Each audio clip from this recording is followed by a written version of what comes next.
그래서 이렇게 이제 전달함수 구하는 거를 이제 할 수 있어야 되고,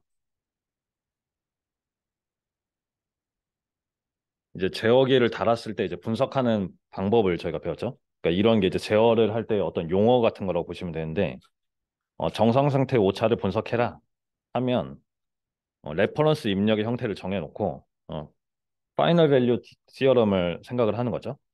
그렇죠? et라는 함수를 무한대로 보냈을 때, 시간을 무한대로 보냈을 때 값을 알고 싶으면 요거는 어, 파이널 밸류 시어럼 바로 써서 요 식이구나, 요걸 구하면 되겠구나, 이제 바로 떠올려서 하는 겁니다.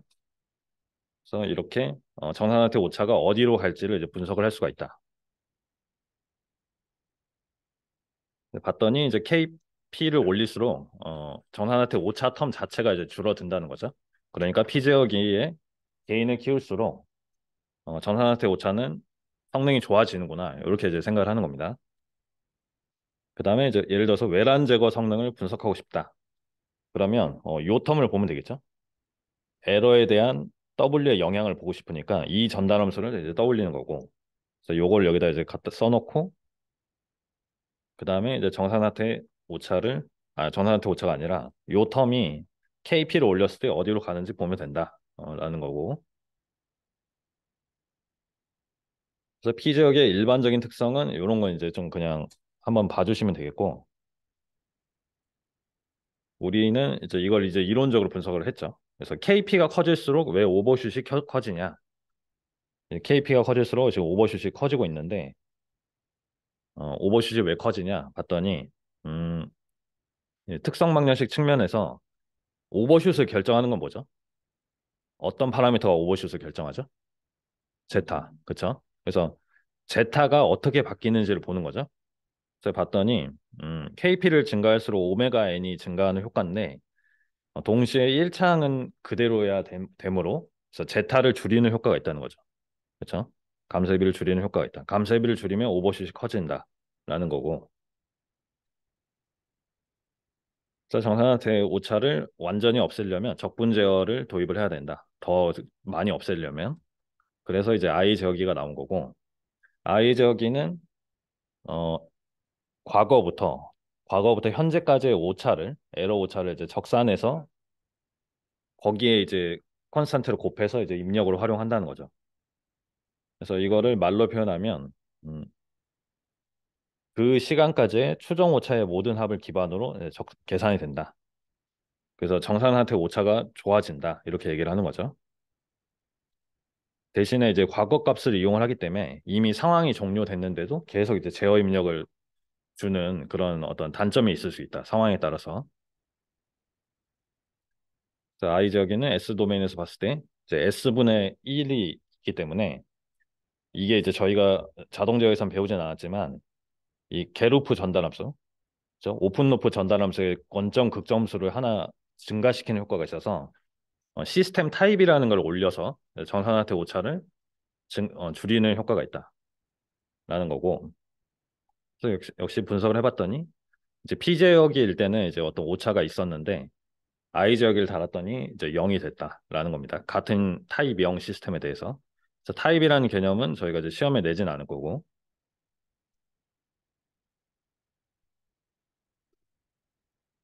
그다음에 이제 마지막으로 D 지역기를 배웠죠. 그래서 D 지역기는 오차의 미분 텀을 이제 비례해서 입력을 넣어주는 형태고, 오차의 미분 텀이라는 거는 이제 변화율이기 때문에 이제 오차가 어디로 갈지를 보고 미리 입력을 주는 어떤 예상 제어의 특성이 있다는 거죠. 그렇죠? 그래서 현재 오차의 기울기가 양수다. 그러면 다음 스텝에서 오차가 증가할 걸 알고 있기 때문에 그걸 기반으로 이제 제어 입력을 미리 넣어주는 거죠. 그래서 결국에는 어 이제 반응성이 빠르다. 제어의 반응성이 빠르고, 이제 빠릿빠릿한 제어를 하고 싶을 때, 이제 예를 들면 이제 모터 제어를 하고 싶을 때는 이제 D 제어기를 보통 넣는 편이죠. 그래서 특성 방정식은 이렇게 표현이 되고, 이게 이제 S가 이미 붙어 있기 때문에 요 1차 항을 직접 바꿀 수 있는 효과가 있다. 그래서 뭐 PI 제어기나 이제 PD 제어기 형태로, PID 제어기 형태로 이제 많이 쓴다는 거고, PID 제어기의 역할을 보고 싶다. 그러면 PID 제어기를 놓고 역시 이제 클로즈 루프 전달 함수를 구해보는 거죠. 그리고 플랜트는 우리가 분석할 수 있는 2차 플랜트로 이제 놓고. 그래서 이렇게 해서 봤더니 음, 극점이 극점의 위치를 이제 마음대로 바꿀 수 있다는 거죠. 그렇죠? 우리가 여기 1차항, 그러니까 제곱항, 1차항, 이제 상수항까지 각각의 개인을 조합으로 이제 바꿀 수가 있기 때문에 극점을 내가 원하는 위치에 놔둘 수가 있다라는 겁니다. 그렇죠? 이 2차 플랜트의 경우에는.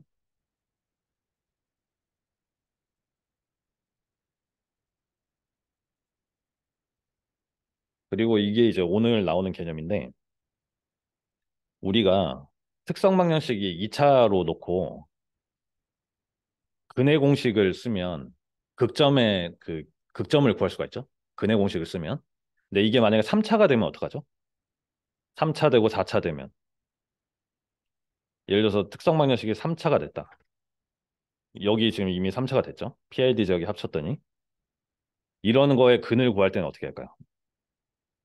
극점을 알고 싶다. 정답은 극점을 직접 구할 수는 없고 어제 간접적인 방법을 써야 되는 거죠. 그러니까 이 극점이 어디 있는지를 간접적으로 파악하는 어떤 그 개념을 배워요. 그래서 이거는 이제 클로즈 루프 전달 함수의 개념이고 오픈 루프 전달 함수는 G에다가 D를 그냥 곱한 거죠. 그렇죠? 오픈 루프 전달 함수의 특성으로 클로즈 루프 전달 함수의 특성을 예측하는 그런 개념이 이제 포함이 돼 있어요. 이제부터 5단원부터는 그거는 제가 5단원에서 좀 더 설명을 드릴게요. 자, 뒤에서 그래서 간단하게 한 세 문제만 한번 풀어볼까요? 이 문제는 제가 연수 문제로 올려드린 건데 여기 CD2번 문제는 제가 빼고 이렇게 전달함수 구하는 문제로 바꿨습니다. 그래서 간단하게 B번 한번 풀어볼까요? B번 지금 B번 A번은 이제 너무 쉬우니까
여러분 이런 걸 할 때는 이제 공식을 떠올리지 말고 그냥 이제 정석대로 하면 되거든요. 그냥 입력 하나랑 출력 하나의 관계를 본다 그러면 지금 이 시스템의 입력이 몇 개죠? 두 개죠. 두 개라서 나머지 입력은 내가 W랑 Y 관계만 보고 싶으면 나머지 입력은 0이라고 가정해. 그렇죠? 마찬가지로 1번은 오메가 0 가정. W가 0인 걸 가정하고. 그래서 2번을 만약 풀어본다고 하면 R이 0이죠. 그리고 이제 내가 Y랑 W의 관계를 알고 싶으니까 이런 걸 할 때는 그냥 Y부터 출발하는 게 좀 편합니다. 그러니까 Y로 어차피 표현을 할 거니까 여기서 출발을 해서 y로 끝나게 한 바퀴 이렇게 돌아주면 돼요. 한번 해볼게요. 그래서 여기가 이제 y가 되는 거고, 어, 여기는 뭐가 되죠? y로 표현하면 마이너스 y가 되죠. 왜냐면 r이 0이니까 마이너스 y가 되고 마이너스 y를 에다가 이 제어기 곱하고 w를 더하면 w 더하고 다시 이 g를 곱하면 y가 된다라는 걸 이제 수식으로 써보면 얘를 이제 g라고 하고 얘를 d라고 하고 얘를 g라고 하면 이렇게 정석대로 이렇게 따라가는 거예요. 그래서 마이너스 dy가 여기 나오고 여기다가 w를 더하고 여기다가 g를 곱하면 다시 y가 된다. 그렇죠? 그래서 이거를 이제 정리를 해주는 거죠.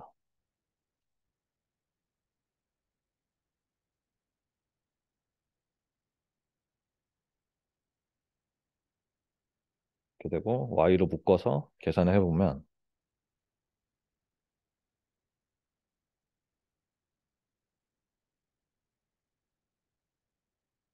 이런 꼴이죠.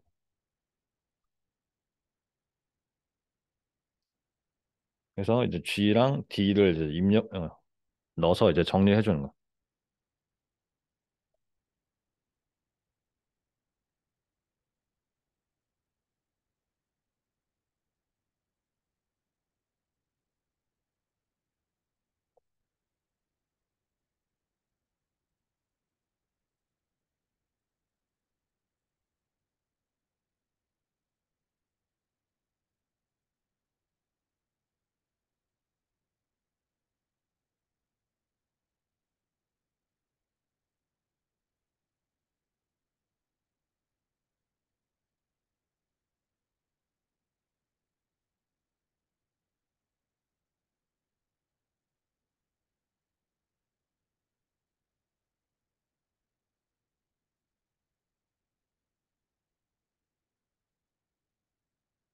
그렇죠? 이게 이제 분모가 되고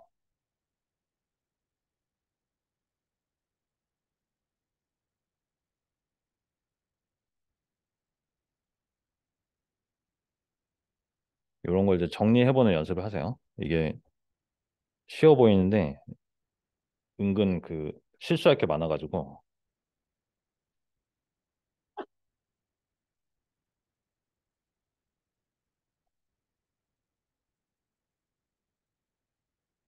이렇게 되나요?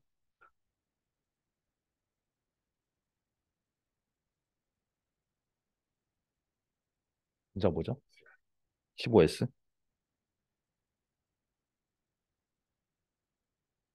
어, 그렇죠? 맞아. 여기가 남으니까.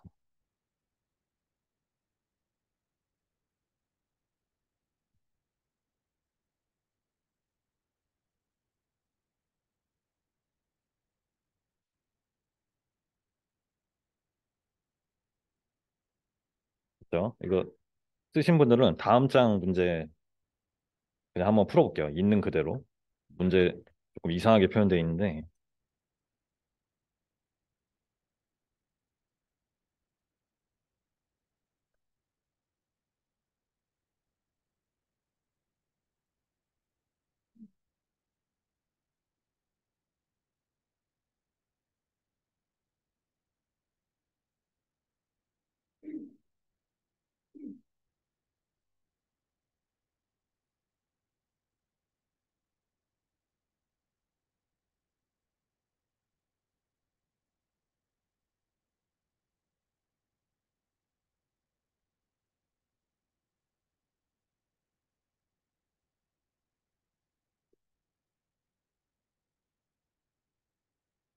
충격응답이 뭐죠? 충격응답. 어. 얘가 이제 임펄스 리스폰스죠.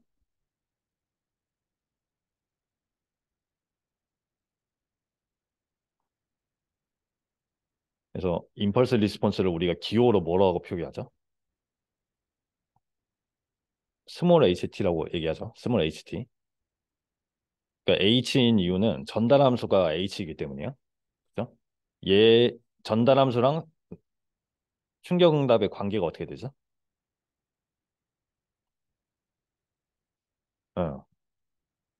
ACT를 라플라스 변환하면 라지 HS가 되잖아요. 그렇죠? 그러니까 전달함수랑 음, 타임 도메인에서의 임펄스 리스폰스는 이제 서로 이제 라플라스 변환, 영 라플라스 변환 관계라고 했어요. 그러니까 어떤 LTI 시스템이 있으면 이 시스템에 해당하는 전달 함수가 하나 있죠. 하나 있어요. 딱 그 유니크하게 결정되는 게 하나 있고, 임펄스 리스폰스도 유니크하게 결정이 되는 거예요. 그래서 서로 이제 동치인 대응되는 관계라고 이제 이해를 해주시면 돼요. 그래서 여기서 구해야 될 게 뭐죠? 임펄스 리스폰스를 구해야 돼요. 내가 전달 함수를 알고 싶을 때 임펄스 리스폰스를 구해서 어, 전달 함수의 극점과 임펄스 리스폰스에 어떤 관계가 있을까를 이제 한번 생각해 보자 이거죠. 힌트를 드리자면 그 다음 라플라스 변환표가 있어요. 다음 장에. 그걸 보고 한번 생각을 해볼게요.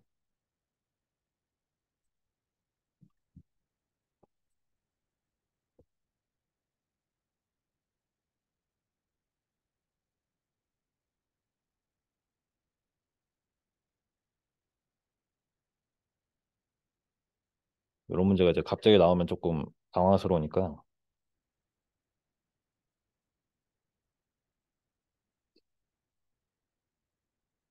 그러면 같이 한번 볼게요. 일단 이 시스템에 극점이 있어요. 그죠? 극점이 극점이 이 분모가 0이 되는 점이죠. 근데 복소수 값을 가지죠. 복소수 값. 그래서 이제 좀 당황스러워서 이 부분 분수 전개 이런 게 조금 어려운 상황인데 일단 해석을 한번 해보면 특성 방정식을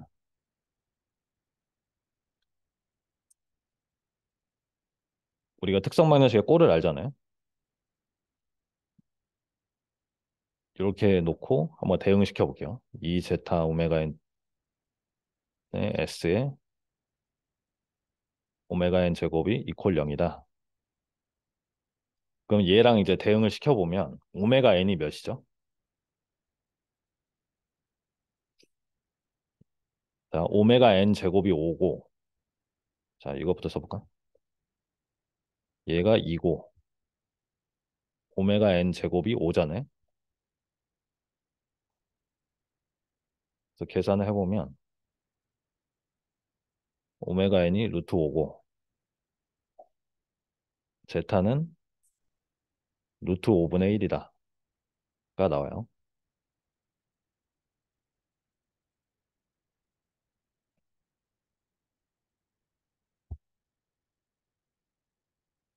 그리고 극점을 표현해 볼게요. 극점이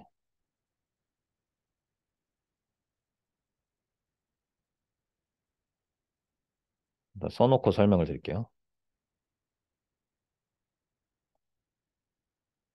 요거죠, 극점. 그렇죠?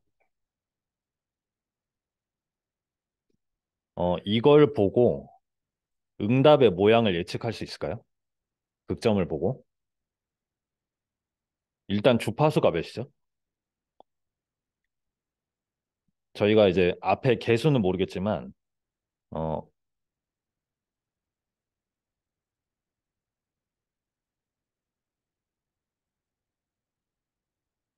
앞에 개수는 모르겠지만, 어떤 이런 삼각함수 두 개가 더해진 꼴이라는 거죠.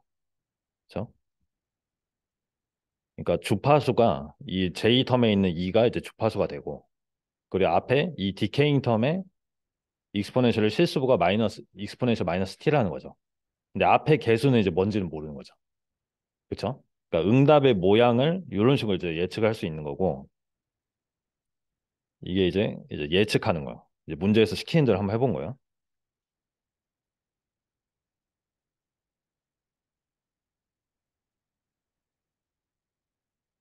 그럼 얘를 어떻게 구할 거냐?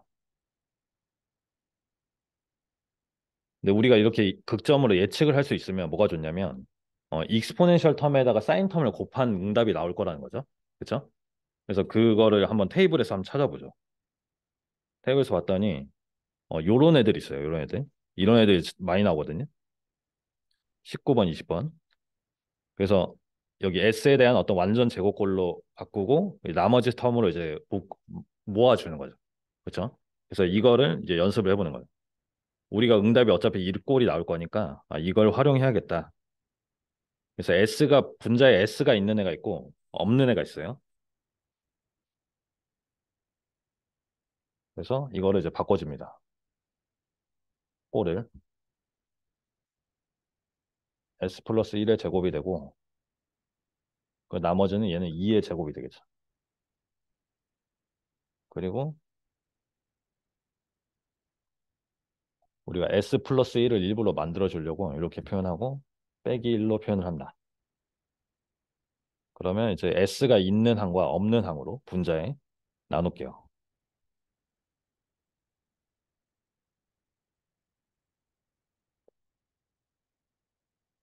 이렇게 되고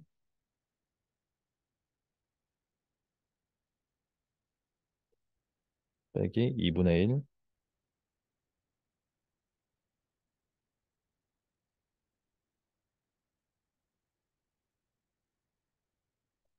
2. 그래서 일부러 꼴을 이렇게 맞춰주는 거죠.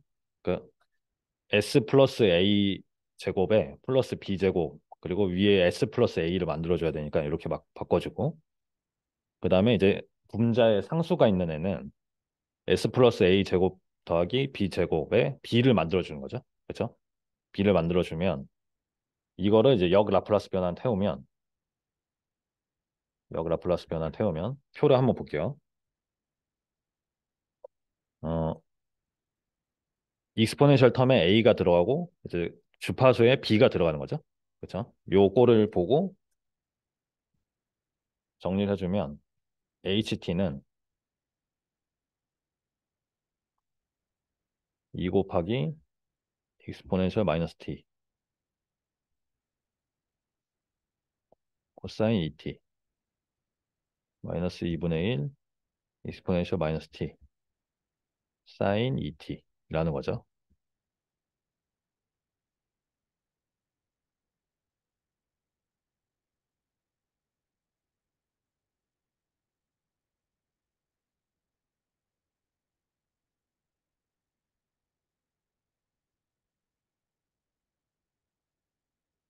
얘는 응답의 모양이 어떻게 생겼을까요? 그냥 물리적으로 생각해 보면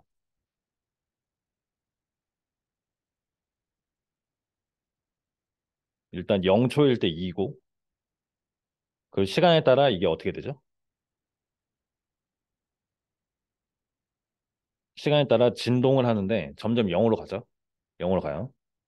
그래서 뭐 대충 이런 모양일 거예요. 이런 모양. 그래서 임펄스 리스폰스를 우리가 이제 물리적으로 해석을 하면 0초에 딱 망치로 때리는 거예요, 시스템을. 그렇죠? 임펄스를 확 줘가지고 0초 때 확 진폭이 증가했다가 점점 이제 리스폰스가 줄어드는 형태로 되어 있다는 거죠. 그래서 그 줄어드는 주파수랑 이 인벨로프, 이 줄어드는 디케잉 정도는 이 극점으로 정해진다. 클로즈 루프 시스템의 극점으로 정해진다. 그래서 요 개념이 계속 이제 5단론부터 계속 나와요. 그래서 이 흐름을 조금 이해를 해주시고,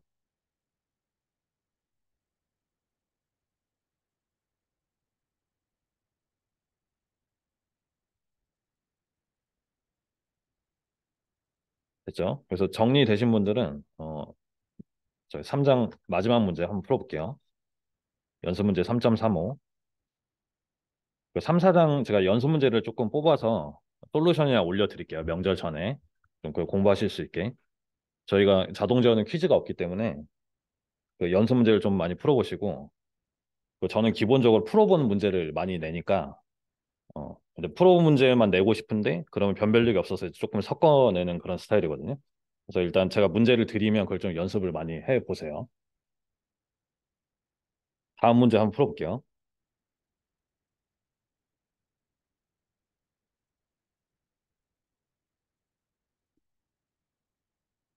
그 시험 문제는 한글로 낼 거예요. 지금 책에 연습 문제는 다 영어로 나와 있는데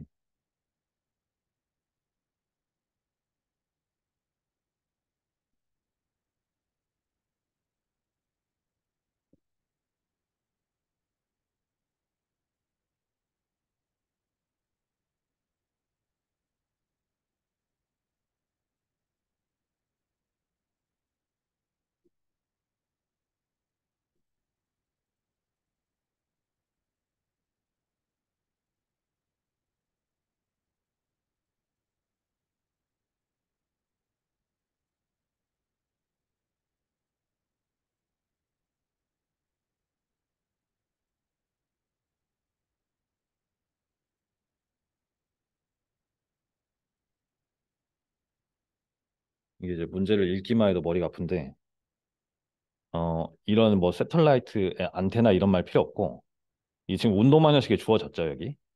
그렇죠? 그러니까 이식 가지고 하는 거예요. 그럼 이식을 봤을 때 입력이 뭐죠?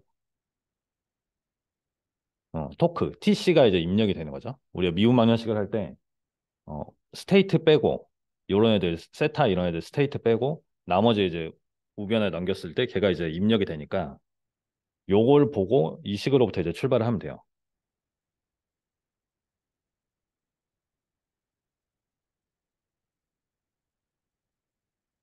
그래서 미분방정식이 있을 때, 어, 전달함수를 구해야겠죠?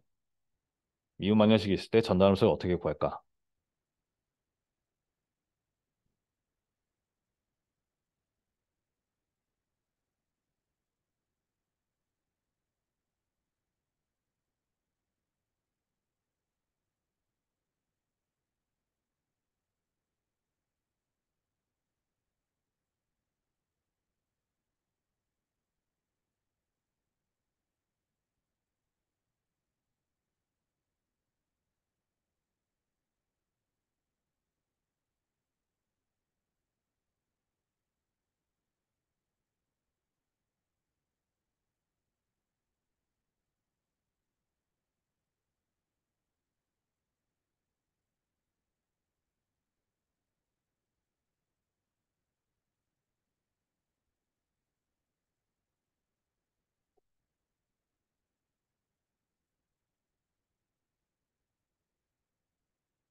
그럼 자, A번 간단히 해볼게요. 어, 입력과 세타의 관계를 이제 트랜스퍼 펑션으로 나타내라. 그래서 여기다 이제 라플라스 변화를 하라는 거예요. 그래서 라플라스 변화를 하면, 어, 상수는 그대로 놔두고, t에 대한 두 번 미분이니까 s 제곱 튀어나오고. 아, 그리고 이 문제에서는 정확히 안 나왔는데, 이제 초기, 초기 조건을 0으로 둡니다. 초기 조건 0으로 안 두면 풀 수가 없어요. 그 초기 조건을 0으로 뒀기 때문에 이렇게 그냥 라지 세타로 바꿔주고 s 제곱만 튀어나오게. 그다음에 s 튀어나오고 라지 세타로 바꿔주고 그 tc s다. 그래서 전달함수는 우리가 이제부터 전달함수를 이제 두 종류로 볼 거예요. 그러니까 개루프, 오픈루프 전달함수가 있고 이렇게 OL이라고 표시하고 아니면 G라고 표시를 하던가. 오픈루프 전달함수는 TC분의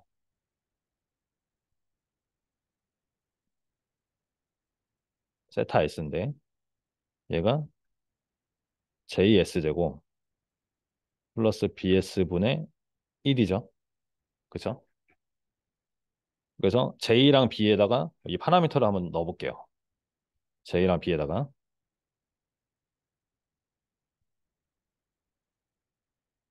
60만.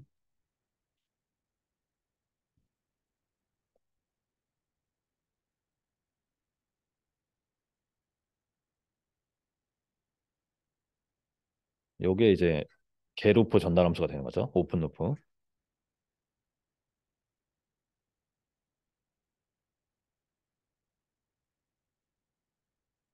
그다음에 이렇게 개루프 전달함수를 구했어요. 시스템에 그냥 전달함수를 구한 거고 여기다가 입력에다가 이걸 넣었대요.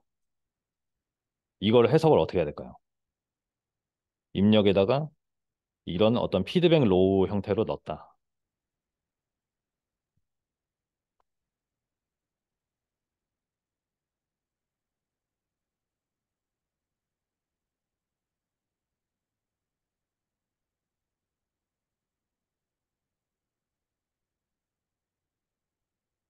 원래는 이런 시스템이었는데 여기에 이제 바로 토크가 들어가는 시스템이죠. 그리고 세타가 나오는 시스템인데 여기다가 이런 입력을 넣었다. K를 곱해서 어디다가 레퍼런스에다가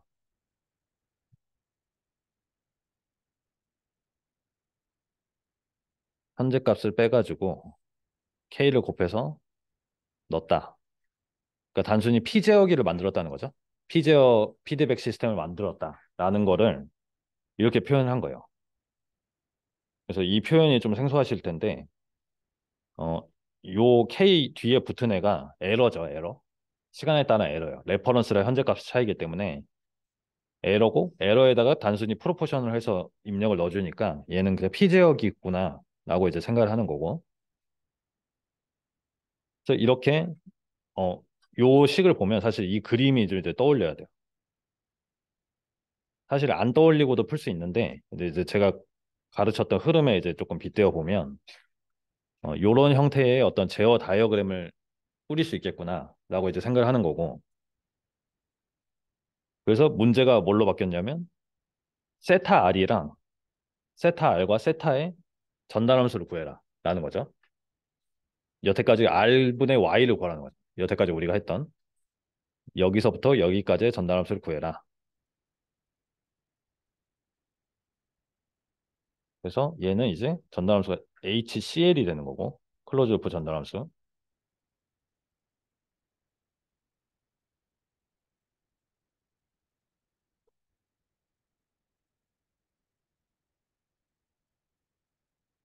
여러분 춥나요? 추운 사람.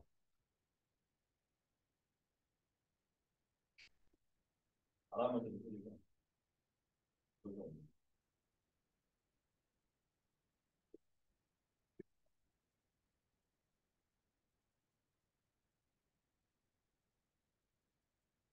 아니다, 일단 좀 껐다가.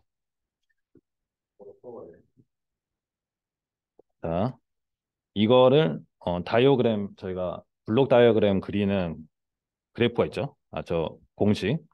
그래서 1 플러스 KH 분의 여기 H는 OL이 되는 거고, 이렇게 정확히 써줄게요. KHOL이다.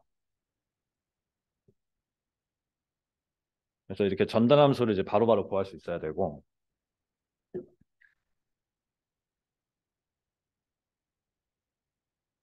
요거를 수식으로 표현하면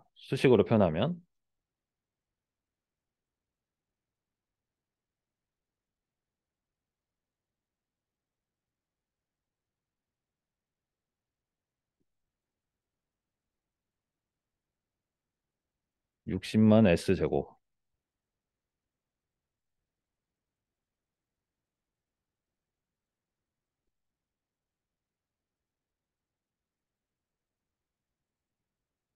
요런 꼴이 되죠.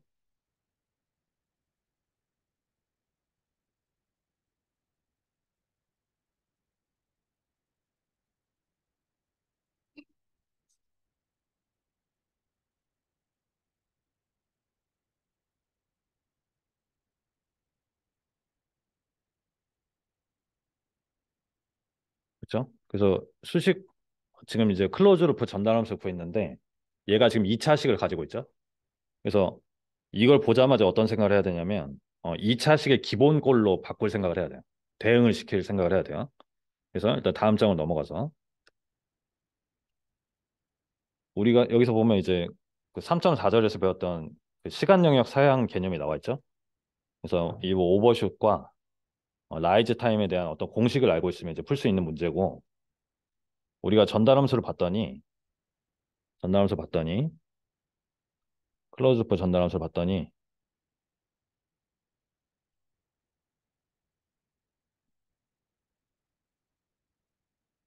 자, 이거를 원래 60만 어쩌고 돼 있었잖아요. 그죠? S 제곱항을 1로 만들어 줘야 돼. 우리가 만들 기본 꼴은 이런 형태이기 때문에 이게 이제 많이 실수하는 부분이거든요. 원래 이런 꼴로 만들어야 되기 때문에 어 2차 항을 1로 만들어야 된다. 그래서 걔를 2차 항으로 1로 만들면 60만을 분모 분자에 나눠서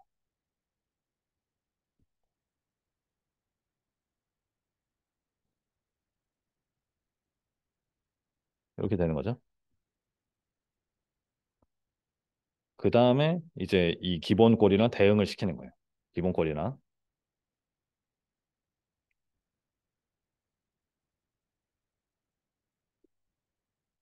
대응을 시키면 얻을 수 있는 게 어, 오메가 n과 제타에 대한 표현이죠.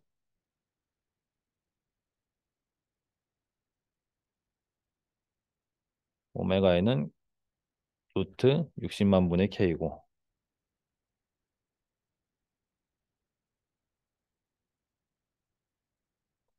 이제타 오메가 n이 이제 30분의 1이라서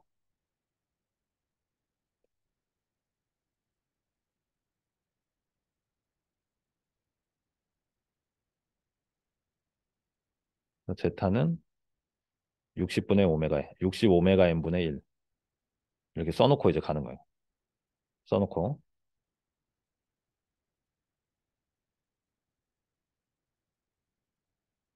요렇게까지 했을 때 C번, D번을 어떻게 풀죠? 수식만 적어보면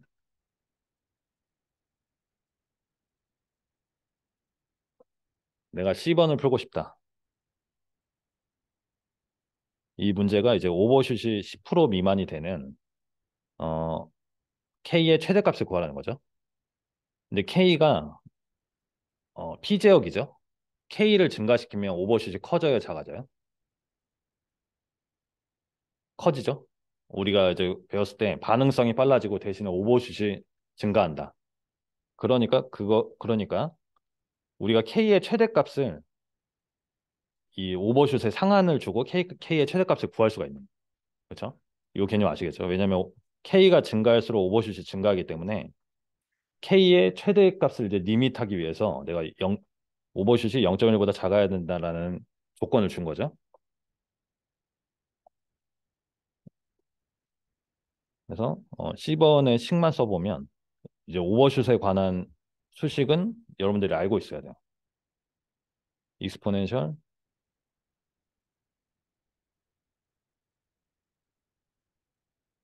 요식이죠. 요게 0.1보다 작다라는 것부터 이제 제타의 조건을 구하고 이걸부터 제타의 조건을 구해서 음, 오메가 n 안에 k가 있기 때문에 k 값으로 이제 정리를 할 수가 있어요.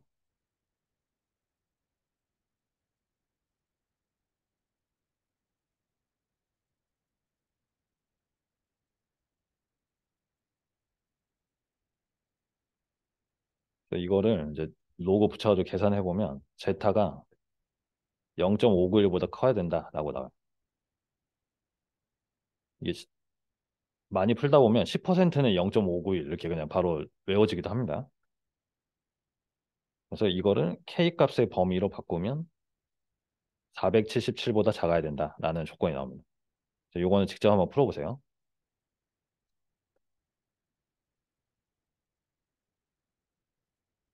C번 답은 이렇고 D번은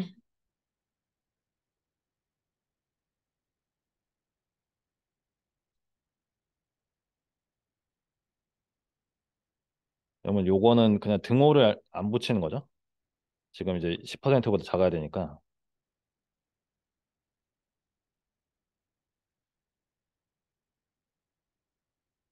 그 다음에 D번은 라이즈 타임에 관한 식을 쓰고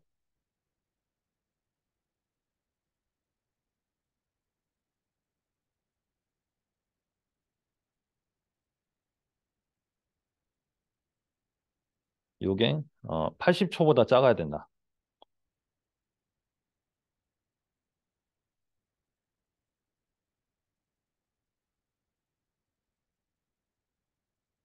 그렇죠? 그래서 이거를 이제 K에 관한 조건을 바꾸면 60만 분의 K가 80보다 작아야 된다.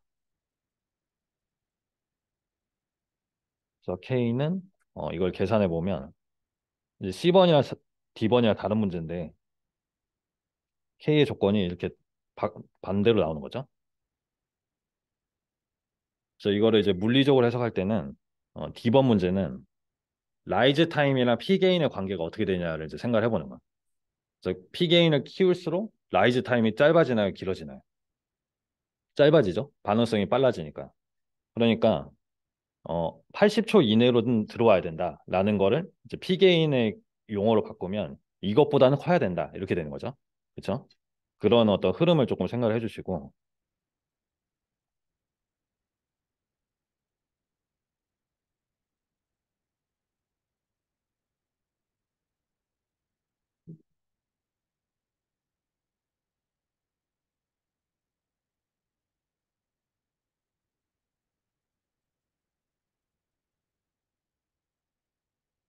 자, 이제 5장 들어갈게요.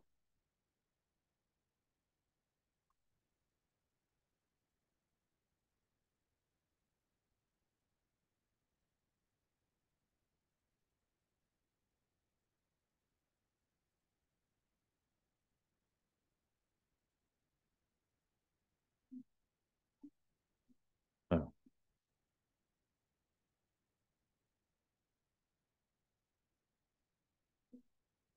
네, 맞아요. 80, 이게 이제 초에 다니니까 오메가의 분의 0, 1.82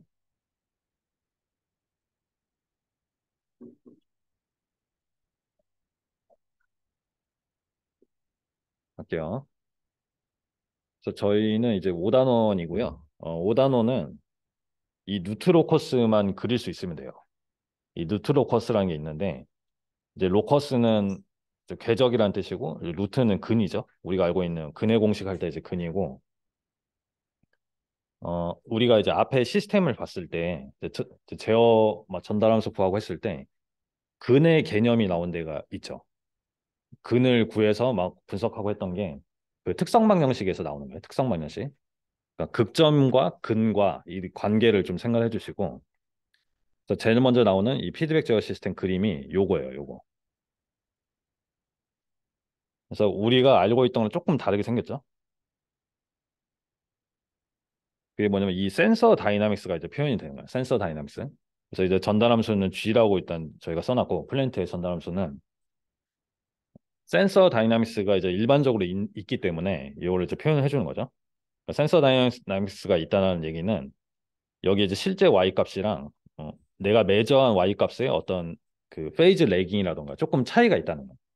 그래서 이거를 저희 수업 시간에는 뭐 자세히 다루지는 않을 건데 일반적으로 표현할 때는 어떤 이제 다이나믹스가 있다 이렇게 이제 표현을 하는 거죠. y를 넣었을 때 ym이 나오는. 그래서 이렇게 이제 일반적으로 놓고 어, 일단 요거부터 하는 거죠. 이 전달함수랑 특성 방정식을 한번 구해볼까요?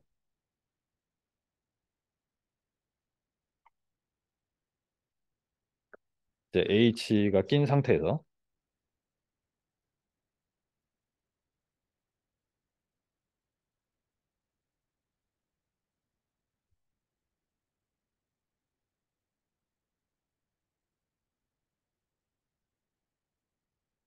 여기서 이제 전달함수 구하라는 거는 r과 y의 관계죠. r과 y의 관계. w는 이제 디스터번스를 분석할 때만 이제 중요한 거고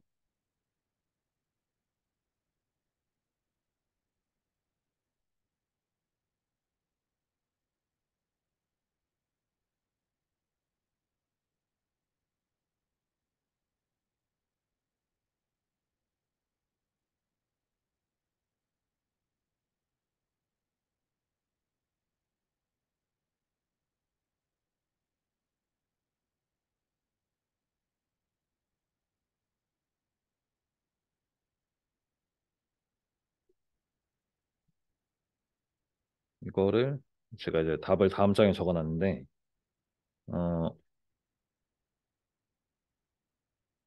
이게 이제 W가 없다라고 가정을 하고 하는 거니까 그렇죠? 그래서 여기 위에는 윗길에는 G 곱하기 DC가 있는 거고 그 아래에 H가 있는 거니까 이거를 이제 블록선도 공식을 쓰면 이렇게 되는 거죠. 그렇죠? 요거는 이제 공식을 쓰는 게 제일 빠르고 아까 제가 한 것처럼 이제 정석대로 해도 좋습니다. 근데 이제 네가티브 피드백이 하나만 있는 형태니까 공식으로 쓰면 이제 쉽게 이렇게 할 수가 있다. 그리고 특성 방정식은 분모가 0이 되는 거죠. 그렇죠? 분모가 0이 되는 식을 얘기하는 거고 이 특성 방정식의 근이 다른 말로 뭐죠? 예. 이 근이 극점이죠.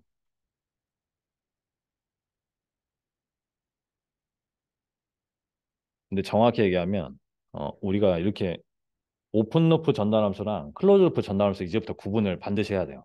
그래서 이제 CLTF가 클로즈 루프 트랜스퍼 펑션이거든요. 근데 이게 그냥 극점이 아니라 CLTF의 극점이라는 거죠. 이 특성 방정식의 근이 클로즈 루프 트랜스퍼 펑션의 극점의 의미다. 요거를 이제 생각을 하고 이제 들어갑니다.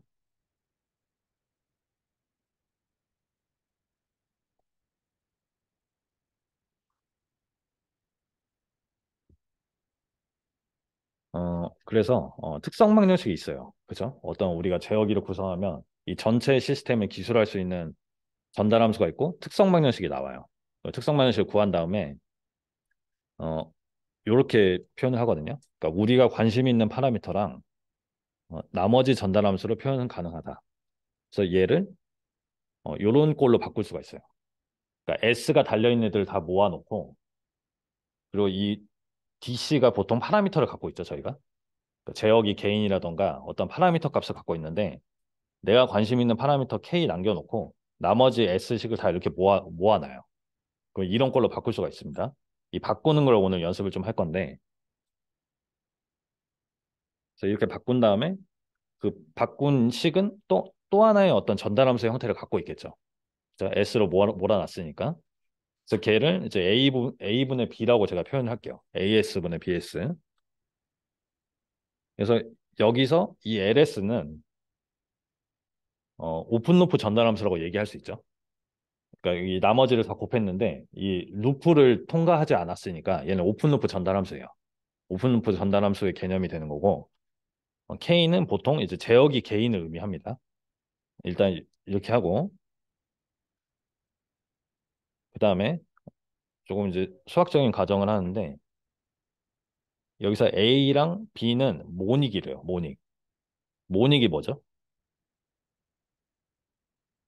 모닉은 최고차항의 개수가 1인 걸 의미하는 거예요. 그렇죠? 최고차항의 개수가 1이고 분모가 n차고 분모가 m차라고 하면 분모나 분자 차수의 관계가 어떻게 되죠? 어떤 게 더 커야 되죠?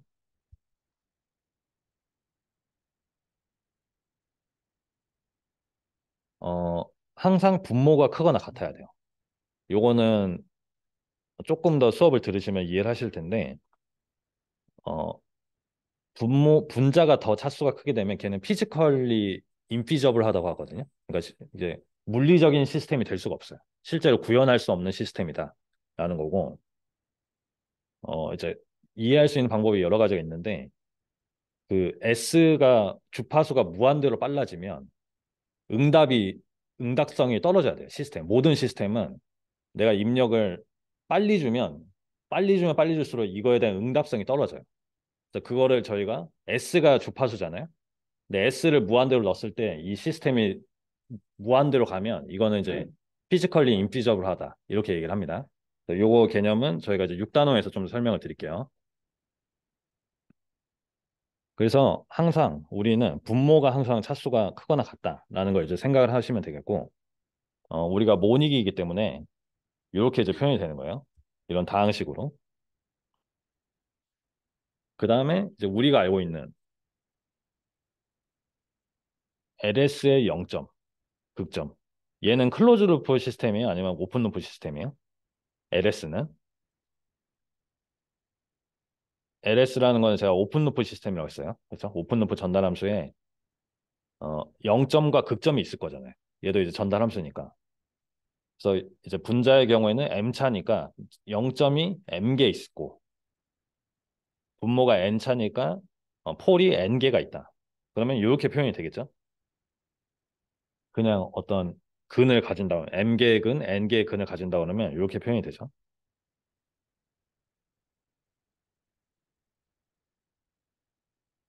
그렇죠? 그래서 이 식이 어떻게 생겼는지 한번 생각을 한번 해주시고 어, 연습을 해볼게요. 이때 내가 관심 있는 파라미터 K가 있어요. 그러니까 내가 제어기 개인을 피제어기를 설계를 했는데 개인을 결정을 하고 싶은 거예요. 튜닝을 하고 싶은 거예요. 근데 이거를 할 수 있는 방법이 있죠.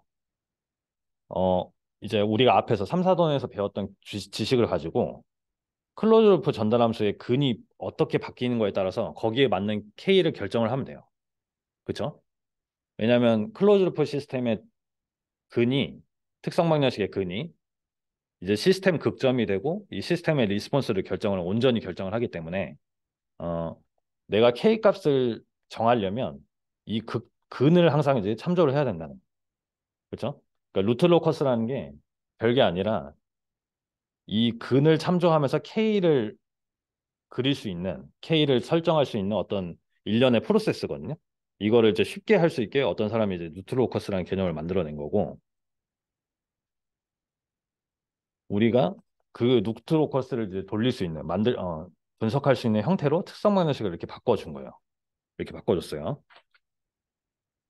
그래서 여기서 근계적의 의미가 뭐냐? 내가 관심 있는 제어기 개인 K가 이제 양수일 건데 개인이니까 0에서 무한대로 증가할 때 근이 어디로 움직일 거냐라는 거죠. 그렇죠? 이 특성 방정식의 근이 내가 원하는 위치가 있어요. 이제 내 폴이 여기 있으면 좋겠다라는 원하는 위치가 있거든요. 그래야지 리스폰스를 결정을 하기 때문에 그래서 그거를 한 번에 볼 수 있는 어떤 궤적의 의미다라는 거죠. K를 0부터 무한대까지 바꿀 때. 그리고 제가 계속 강조를 했지만 이 근이라는 거는 클로즈 루프 트랜스퍼 펑션의 극점을 의미한다. 얘가 이제 응답의 특성을 결정한다는 거고 어 요거를 이제 책에 있는 용어로 얘기하면 근계적법은 뉴트로커스법은 K의 변화에 따른 이 클로즈 루프 시스템의 동적 응답 특성을 추론할 수가 있다. 그래서 우리 이거를 연습을 해볼 건데 근계적 문제를 표현할 때 이렇게 일단 표현을 하고 이거 이제 등가 표현이 이 세 가지죠. 이거 그냥 다 식을 바꾸기만 한 거니까 요 등가 표현도 한 번씩 봐주세요. 이제 문제에서 갑자기 튀어나오거든요. 그래서 이제 연습을 한번 해볼게요. 우리가 알고 있는 이 피제어기 시스템 있죠? 일반적인 이 피제어기 피드백 시스템인데 이거는 오픈 루프 전달 함수가 뭐죠? 그냥 보자마자 알 수 있는데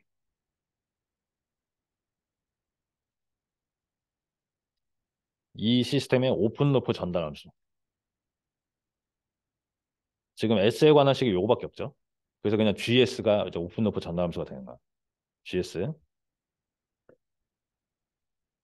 그 다음에 클로즈 루프 전달 함수가 어떻게 되죠?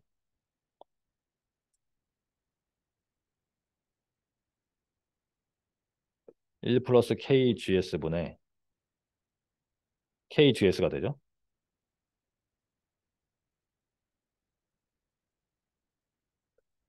그럼 여기서 특성 방정식이 뭐죠? 1 플러스 1 플러스 KGS가 이퀄 0일 때 얘가 우리가 이제 캐릭터리스틱 이퀘이션이라고 C라고 표기를 많이 하는데 이게 특성 방정식이에요. C.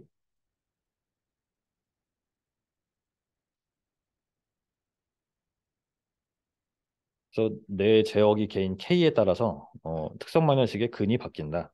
이거를 궤적 형태로 그린 게 이제 루트 로커스가 되는 거고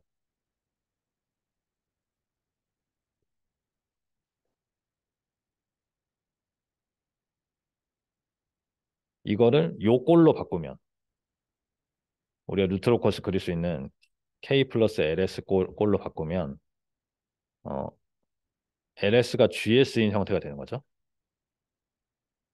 그렇죠? K는 P게인 되고 루트 로커스로 바꾸려면 이런 형태로 이제 바꿀 수 있다는 거예요. 그러니까 우연히 그냥 루트 로커스 형태로 이제 정리가 된 거죠. 캐릭터리스틱 이퀘이션이.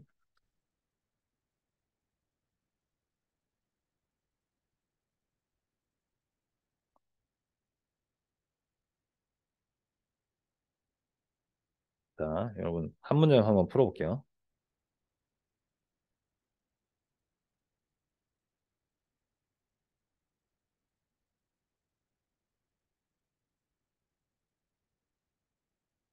요 문제인데요. 어, 이거 여러분들이 알고 있는 지식 선에서 이 근계적을 한번 예측을 해보는 거예요. 네, 근계적이라는 개념을 저희가 지금 추상적으로 좀 알려드렸는데 한마디로 얘기하면 근이라는 거는 폴이죠. 폴이라고 했어요. 네, 폴이 S 플레인에서 내가 K 값을 파라미터를 바꿈에 따라서 S가 움직이죠. 그렇죠? 그거를 한번 어떻게 움직일지 모양을 예측을 한번 해보자는 거예요. 그래서 일단 여러분들이 해야 될 거는 이걸 트랜스퍼 펑션을 구하고 클로즈오프 트랜스퍼 펑션을 구하고 그리고 꼴을 C를 C를 1 플러스 KLS 형태로 바꿔주세요. 요거 바꾸는 걸 한번 해볼게요.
자, 여기 DC랑 HC가 다 1로 돼 있죠?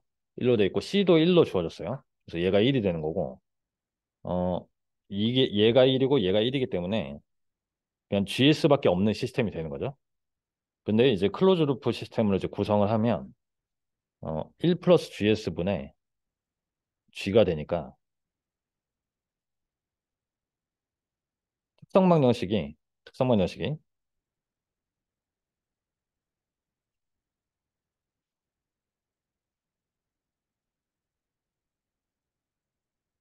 요게 되는 거죠.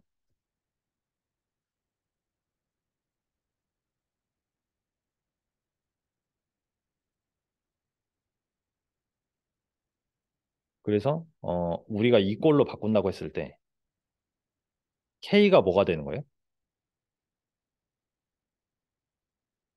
K는 내가 관심 있는 파라미터 하나 A죠.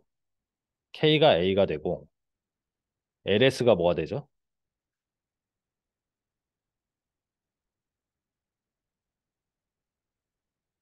S 곱하기 S 플러스 1분의 1. 그 다음에 우리가 하고 싶은 거는 이 A가 바뀜에 따라서 이 캐릭터리스틱 이퀘이션의 근이 어디로 가는지를 보고 싶은 거예요. 그렇죠? 그래서 요 근을 한번 표현해 볼게요. 근을 C를 다시 써보면 S제곱 플러스 S 플러스 A잖아요.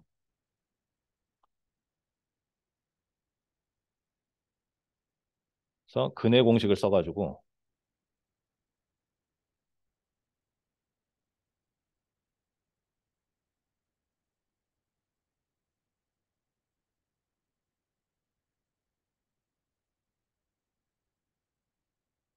요 형태죠. 요 형태예요.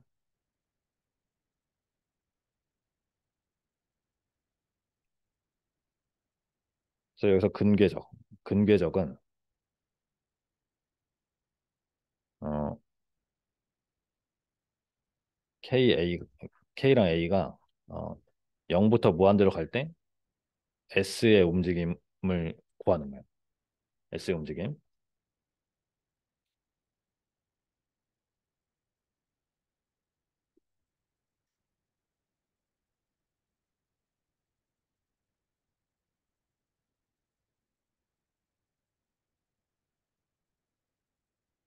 그래서 여러분 다음 장에 빨리 한번 써볼게요. 요것만 할 줄 알면 되는데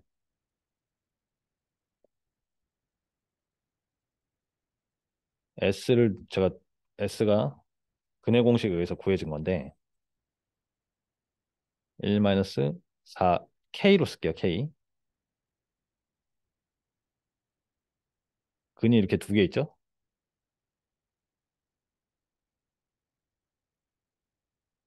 이렇게 있어요.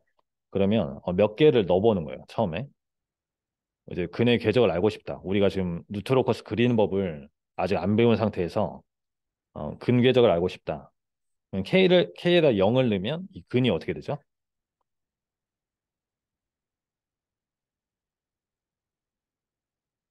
S는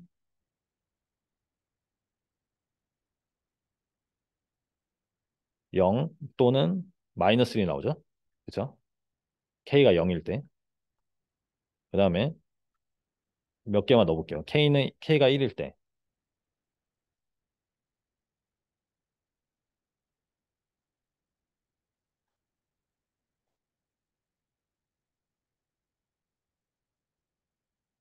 이렇게 되고 K2까지만 넣어볼게요.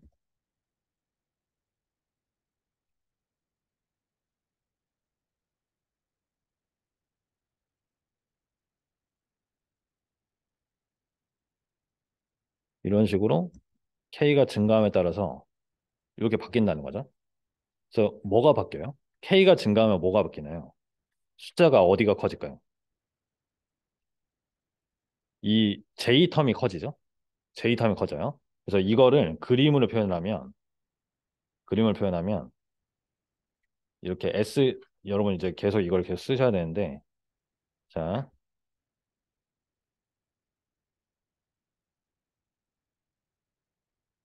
S 플레인을 계속 그리는 연습을 할 거예요, 우리가. 그래서 시작점이 어디냐면 0이나 마이너스 1이죠. 0이나 마이너스 1. 근데 얘가 뭐냐면 이 오픈 루프 시스템의 폴이에요. 저희가 수업 때 배울 건데 모든 근계적은 이 오픈 루프 트랜스퍼 펑션의 그 폴에서 출발합니다. 폴에서 출발해요. 그래서 이거를 그림을 그릴 때는 여기가 이제 마이너스 1이고 0이다. 그래서 두 개의 근이 여기서 이제 출발을 하는 거죠. 지금 2차 시스템이니까 근이 두 개가 있고 각각 이제 따로 움직이는 거예요. 그래서 어떻게 움직이냐 봤더니 실수분은 마이너스 2분의 1로 고정이죠. 그러니까 1로 모여요. 마이너스 2분의 1 지점으로 모여서 하나는 밑으로 내려가고 하나는 위로 이렇게 올라가는 모양인 거예요. 이거 이해가 되죠? 그래서 어 이게 이제 근계적이에요. 이게 답이에요, 사실.